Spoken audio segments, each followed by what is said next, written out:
오늘 하루 꼭 알고 넘어가야 하는 뉴스 전해드리는 더하기 뉴스 시간입니다. 오늘도 박지호 기자와 함께합니다. 안녕하세요. 안녕하세요. 자, 첫 키워드 한번 볼까요? 이름도 모르는 대학, 이재명 성남시장 논문 표절 관련한 얘기죠? 네, 여기서 말하는 이름도 모르는 대학은 가천대학을 말합니다. 먼저 이재명 시장의 발언을 들어보시겠습니다.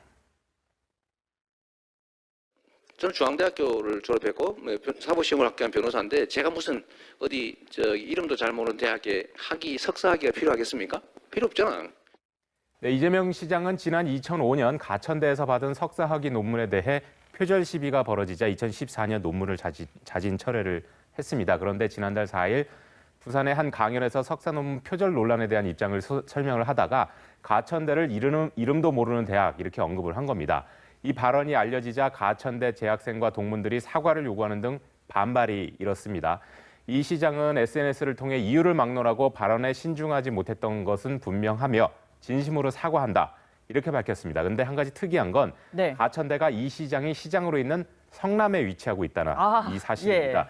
이 때문에 가천대 학생들은 이 시장의 사과에도 불구하고 우리가 화가 난 것은 가천대를 이름 없는 대학이라고 한 게 아니라 성남시장이 성남에 있는 학교를 이름도 모르는 학교라고 해서 분노한 것이다. 이러면서 여전히 반발하고 있습니다. 정말 몰랐다면 정말 분노를 할 만한데 일단 가천대에서는 이게 5년 시효가 지났기 때문에 이 논문 표절 관련해서는 더 이상 이제는 의혹에 대해서 조사를 하지 않겠다라는 입장인데 그렇습니다. 하지만 일단 이재명 시장은 자진 반납을 했어요. 학위에 대해서는. 그래서 학위는 지금 없는 상태죠. 논란이 불거지자 자진 반납을 했고요. 학위는 지금 없는 상태입니다. 알겠습니다. 자, 두 번째 이슈 한번 볼까요? 가소롭다 녹음기. 저희 새누리당 이정현 대표 모습이네요.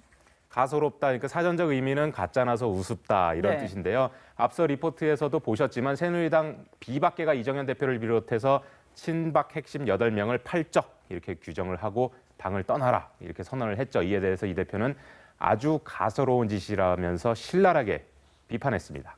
오늘 바꾸겠습니다. 아주 가소로운 짓을 했습니다. 다시 말하겠습니다. 오늘 아주 가소로운 짓을 했습니다. 누구를 거명을 해서 나가라 이렇게 얘기를 한 것은 정말 가소로운 짓입니다.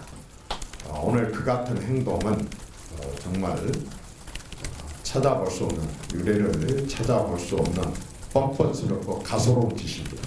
아이고, 반복해서 계속 가소롭다 얘기하네요. 기자간담회를 50분여를 진행을 했는데 이 50분 동안 제가 세봤더니 가소롭다는 표현이 무려 9번이나 나왔습니다. 아이고. 마치 녹음기를 틀어놓은 듯 했는데요. 탄핵 찬성한 유승민 의원에 대해서도 탯줄을 잘 묻어서 좋은 곳에 태어나서 사선한 의원, 또 일하면서 김무성 유승민 의원을 향해 건방지게 오만 떨지 말라 이렇게 비난을 했는데요. 야당의 여야정 협의체 제안에 대해서도 쓰레기통에 들어갈 이야기다. 또 연예인들까지 나를 인격살인한다 이렇게 말을 하는 등 발언 수위가 점점 강해지고 있습니다. 연예인들이 인격살인한다. 이건 또 무슨 얘기예요? 네, 이정현 대표가 야당 탄핵 추진에 대해서 실천을 하면 장을 지지겠다 이렇게 말을 한 것을 두고 한 연예인이 SNS에서 장은 이렇게 지지는 거다. 그러니 빨리 장 지지고 인증샷 올려라. 이렇게 쓴 것을 두고 인격살인이다 이렇게 표현을 지금 사진으로 나오는데 저런 모습까지 지금 올라왔군요. 자, 정진석 원내대표는 오늘 사퇴를 했지만 이정현 대표는 오는 21일 날 사퇴를 하겠다라면서 아직까지 지금 입장을 지금 고수를 하고 있어요. 그러니까 입지가 점점 좁아지다 보니까 말도 계속해서 거칠어지는 게 아닌가 싶습니다. 자, 세 번째 이슈 한번 볼까요? 촛불 술병, 이건 또 무슨 얘기예요? 먼저 그림부터 보시겠습니다. 사진을 얼핏 보면은 그 광화문 촛불 집회 현장으로 보이고요. 잘 보시면 한가운데 이순신 장군도 있고 세종대왕도 있는 걸로 봐서는 광화문이 분명해 보입니다. 근데 자세히 보면 촛불의 그 행진이 술병처럼 생겼죠. 또 위에는 앱솔루트 코리아 이렇게 써 있고요. 그 세계적인 보드카 브랜드 앱솔루트가 우리나라 촛불 집회 사진을 자사 술 광고에 이용해서 네티즌 사이에서 논란입니다. 이 회사는 공식 페이스북 등을 통해서 유명한 이 회사 술 브랜드의 술병 모양으로 촛불 집회를 편집한 사진을 게재를 했죠. 댓글이 700개, 800개 이렇게 달렸는데 대부분 비판 목소리입니다. 남의 나라 정치 상황을 상업적으로 이용했다. 이게 비판의 내용인데요. 원래 앱솔루트 보드카는 병 모양을 보여주는 광고가 아주 유명합니다. 앱솔루트 이런 식의 광고 카피를 30년 이상 사용하고 있는데 도시 시리즈도 있었고 뭐 유명 예술가와 합작한 콜라보레이션 시리즈도 있었습니다. 아무리 그렇다 해도 역사적 집회의 이미지를 술 광고에 이용했다는 사실이 이 평화적인 촛불 시위를 자부심으로 삼는 우리 국민들에게 불쾌한 그런 내용으로 다가온 건 사실인 것 같습니다. 그러네요. 좀 비난을 좀 자초한 면이 없지 않아 있네요. 네, 지금까지 박지혁 기자였습니다.